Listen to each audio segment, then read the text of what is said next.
les paroles de Bouddha sont connues dans le monde entier. Pourtant, beaucoup de personnes les comprennent mal. Aujourd'hui, nous allons découvrir ce qu'elles signifient vraiment.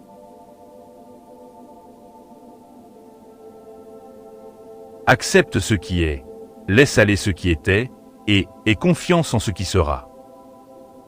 Beaucoup lisent cette citation comme une invitation à tout accepter sans réagir. Selon cette idée, il faudrait se résigner face aux difficultés et attendre que les choses s'arrangent toutes seules. Pourtant, Bouddha voulait transmettre un message très différent. Accepter une situation ne signifie pas l'aimer ni renoncer à la changer.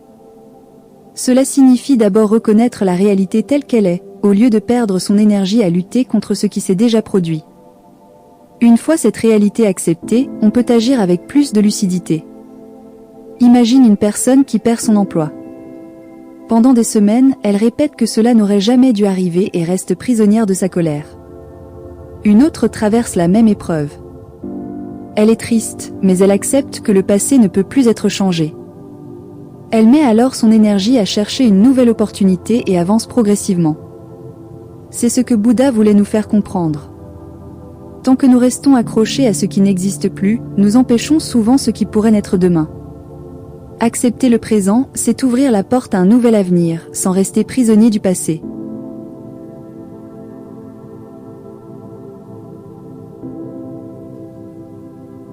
Vivons donc heureusement, sans haïr ceux qui nous haïssent.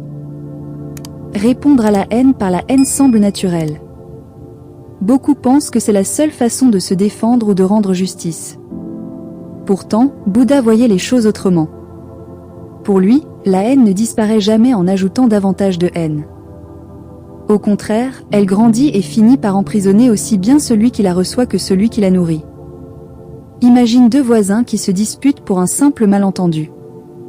Chacun veut avoir le dernier mot.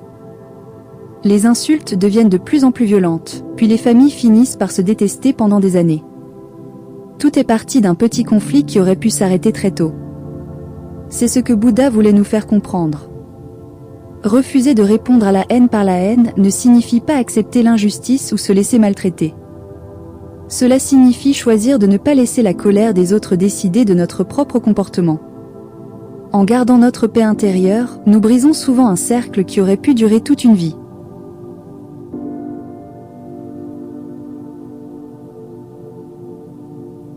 Ne croyez pas les individus. Fiez-vous aux enseignements. Ne croyez pas les mots. Fiez-vous au sens ultime. Ne croyez pas l'intellect. Fiez-vous à la sagesse. Cette citation surprend souvent. Certains pensent que Bouddha nous demande de nous méfier de tout le monde et de ne faire confiance à personne. Pourtant, ce n'est pas son message. Il voulait nous apprendre à ne pas accepter une idée simplement parce qu'elle vient d'une personne célèbre, d'un maître ou d'une tradition.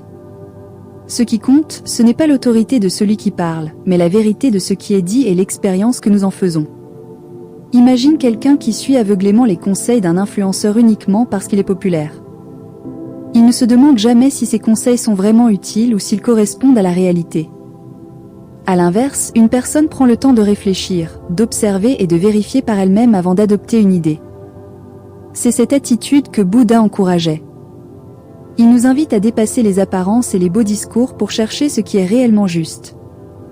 La véritable sagesse ne consiste pas à croire sans réfléchir. Elle consiste à comprendre en profondeur avant de faire d'une idée une règle pour sa propre vie.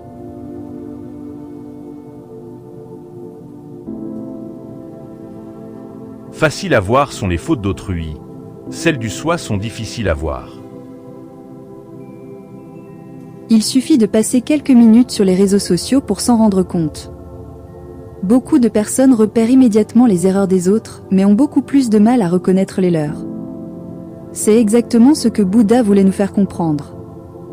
Nous sommes souvent très sévères quand il s'agit des défauts des autres, mais beaucoup plus indulgents envers nous-mêmes. Notre ego trouve facilement des excuses à nos propres erreurs.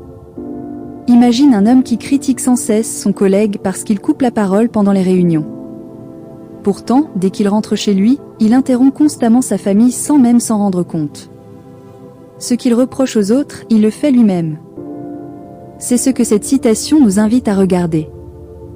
Avant de vouloir corriger les défauts des autres, il est souvent plus utile de commencer par examiner les nôtres. C'est ainsi que l'on progresse réellement. En apprenant à nous observer avec honnêteté, nous devenons non seulement de meilleures personnes, mais aussi beaucoup moins prompts à juger les autres.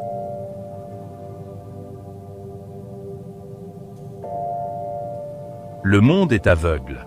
Rares sont ceux qui voient.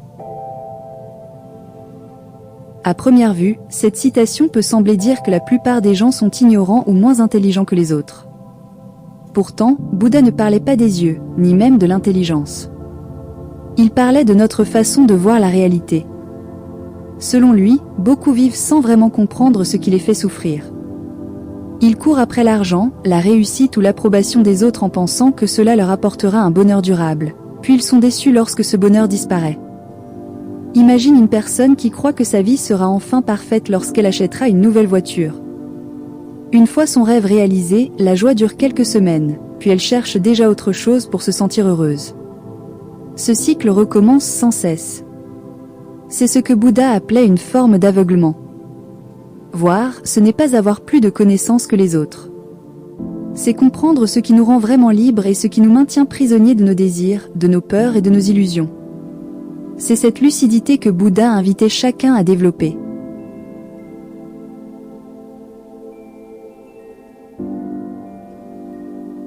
Les nuages ne disparaissent pas, ils se transforment en pluie. Cette citation peut donner l'impression de parler simplement de la nature. Pourtant, Bouddha s'en sert pour nous faire comprendre une vérité sur la vie. Rien ne reste exactement comme il est. Tout change, tout évolue, tout se transforme. Ce que nous appelons une fin est souvent le début de quelque chose d'autre. Imagine une personne qui traverse une rupture. Sur le moment, elle a l'impression que tout s'écroule et que son bonheur est terminé. Avec le temps, cette épreuve l'aide à mieux se connaître, à grandir et à construire une relation plus saine.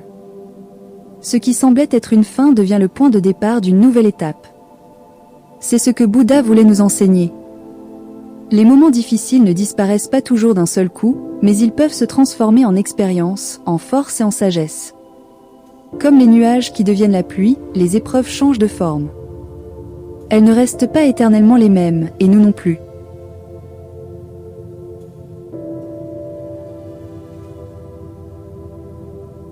Bouddha nous rappelle que la vraie sagesse ne consiste pas à changer le monde, mais à transformer notre manière de le regarder.